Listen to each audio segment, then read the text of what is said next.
itong mga natitirang hearing ng Justice Committee, tatawagin nila kunyari yung mga witnesses para siraan si VP Sara. Yun lang ang goal. Sa tingin ko, yun ang kanilang goal. Siraan si VP Sara with the hope of bringing down her ratings. Yun ang binabalak nilang gawin. Dahil alam nila sa Senado, wala silang pag-asa. May nakakausap ako, mga Visayan Black, taga Bohol, taga Cebu, ayaw na nilang bumoto in favor of the impeachment. Kahit ang Mindanao medyo kinakabahan kasi definitely it will affect their standing pagdating sa 2028 elections. Congressman Paulo Marcoleta. Magandang hapon po sa inyo lahat. Sino po yung nakakatatlong araw na dito? 4 na araw. So walang uuwi ha? Walang uuwi!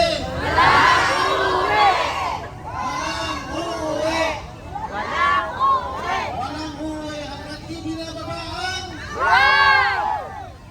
presyo ng diesel at gasolina. Hanggat di bumababa ang nasa Malacanang. Wala na kami doon ha. Pero kung yun ang saloobin mo, wala akong magagawa dyan. Alam niyo po ba, isang karangalan po na makasama po ang pagbibiling ng mga batang kongresista dito sa Southern Luzon. Sa Batangas, 1st District, Congressman Leandro Ibise, at isa pang taga South Luzon, tama. Dasmariñas, Congressman Kiko Barsaga. Alam nyo, marunong din ako mamili ng kaibigan. Diba? Akalain nyo kung nakaibigan ko yung kabila, diba? Negative tayo. Pero ngayon, marunong akong mamili ng kaibigan. Nagwawapuhan na nasa tama pa. At siyempre, meron din tayo nakakampi sa Norte. Ang pinakamakisig na Vice Mayor ng Isabela.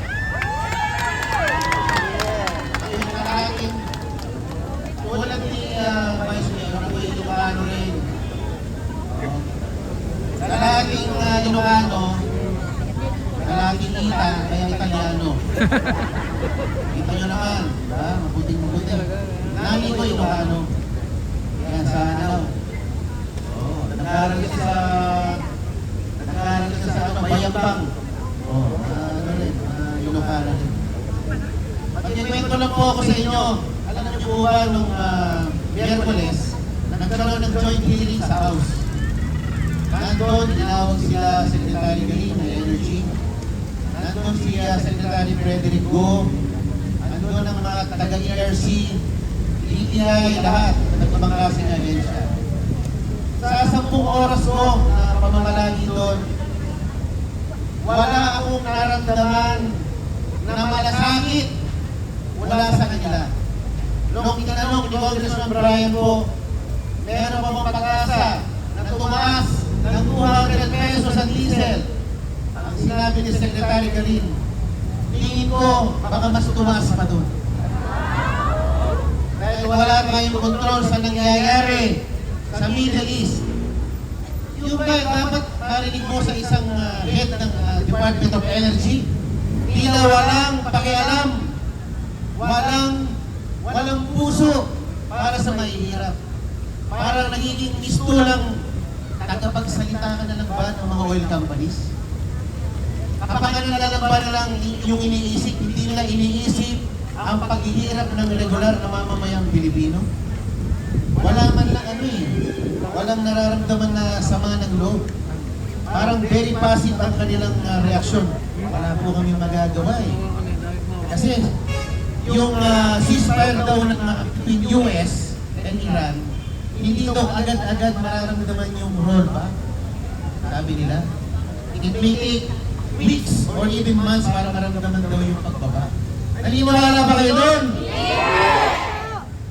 Hindi ko, merong pakiramdam ko, may usapan lang Parang Parang may usapan lang na, sige, taas ko lang. Para kumita tayo pareho-pareho. Ganun bang nararamdaman nyo? Niloloko ba tayo? Hindi! Anong gagawin natin? Nagpalit ang ahensya.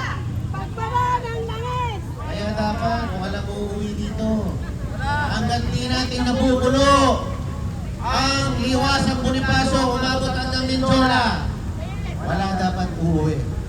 Sino uuwi mamaya? Uuwi lang kayo para maligo.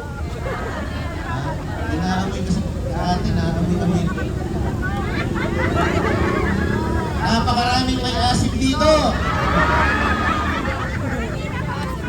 Pero okay lang, basta't may paglaban natin ang ating gusto. Di ba? Oo. Ano gusto nyo sabihin ko? Sa Monday, meron na naman joint hearing. Ano na naman gusto nyo sabihin ko sa kanila? Magro-roll back daw sila. Medyo nakakalata na yung galit ng mamamayan, nararamdaman na nila. 9 pesos rollback sa diesel. Okay ba sa inyo yun? Happy na ba kayo doon? Ako hindi. Correct. Gasolina. Alam niyo ang ibababa na rollback? Piso. Nahiya pa kayo. Mga walang hiya. Ang taas, grabe silang magtaas, pero pagka rollback, patingi-tingi. Ano kami? Pinag-iinsulto nyo kami? Hindi pwede yung ganyan. Kaya, next week, sasama kami ulit. Magtutungo ulit kami ni Kong Lian at ni Kong Kiko. Magbabantay kami. Magmamatsak sa joint hearing hanggat di natin nakukuha ang gusto natin. Alam nyo, si Kong Lian, lumalakas ang loob ko pag nandun. Eh paano pa kaya nandiyan na si Kong Kiko Barsaga? Pag tatlo na kami doon, wala na. Atay na silang lahat. Ha? Ito ang trio na babantayan nyo. Itong tatlong to ang lalaban sa mga buhaya doon. At siyempre, ang ating idol, si Vice Mayor, baka mag-congressman na rin ito, abangan nyo. At siyempre, si Ma'am Cathy Binag, di nyo alam, baka mag-party listo. O senador, hindi natin masabi. O kayo, manindigan lang po tayo. At huwag tayong bibitiw hanggat di natin nakukuha ang gusto natin. Tanggalin ang VAT! Ang excess tax, alisin! Sinabi ko rin pala nung nakaraan. Nung panahon ni Pangulong Arroyo, siya ay nag-issue ng Executive Order 839 na pinlist niya ang petrolyo, ang mga produktong petroleum presyo. Sabi ko, ba't di nyo magawa ngayon? Nagawa ni President Arroyo noong 2009 nung tayo ay hinagupit ng undoy. Domestic problem lang yun, kalamidad lang na pambansa. Ngayon, pandaigdig ang krisis. Nag-declare ka ng emergency, energy emergency, state of emergency. Bakit hindi mo magawa, ma-invoke ang power na yon na i-freeze ang presyo ng langis? Tama ba? Paano? Wala kasing malasakit. Walang pakialam. Dapat ibalik na ang tapang at malasakit sa ating gobyerno. Tama ba?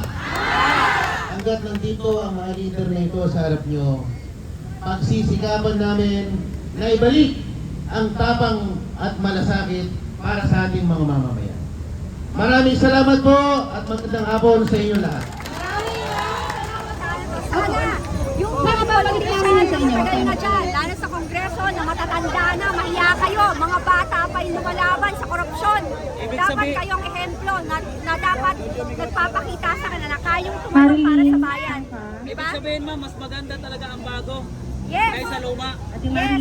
Okay lang luma, basta naninindigan. Okay lang luma, basta matatag. O tsaka matatag, may paninindigan, di ba? Na hindi takot, hindi duwag. Eh Diba? paano ma'am ang luma pag magnanakaw? Eh wala pag luma, nabubulok. Di ba? Pag luma, nabubulok na yun eh. Hi, hello. Oh.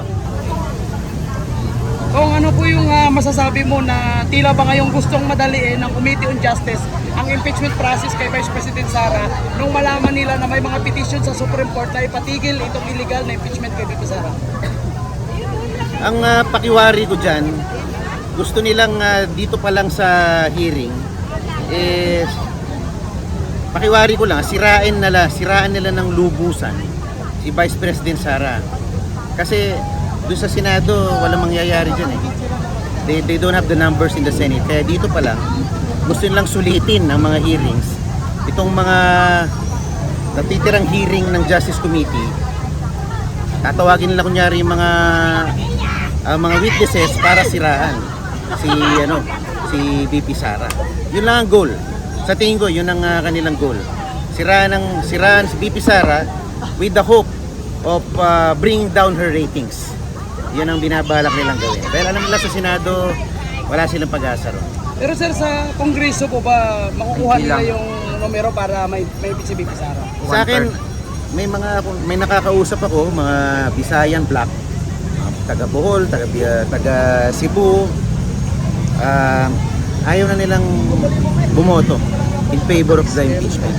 Kahit ang Mindanao medyo kinakabahan kasi definitely it will affect their standing pagdating sa 2028 elections. Malaking factor 'yon yung pag si Sara pumirma kasi impeachment, baka may balik pagdating sa 2028, baka hindi ka na manalo. So ayaw nilang magdalawang isip eh. Ayaw nilang mag-gamble pa. Mahirap na maglaro, kumbaga eh. Sabi na, titiisin ko lang to eh. Ilang taon na lang eh. Kung walang pondo, wag lang ako matalo pagdating sa 2028. Yan ang mindset ng mga ibang kongresista doon. Tinishare ko lang sa inyo. Ay, may tanong kayo kay Kong. Kung ano po masasabi mo dun sa isang congressman na 80% daw ng mga tao ay pabor daw sa impeachment ni VP Sara? Hindi ko alam kung sinong survey firm galing yon.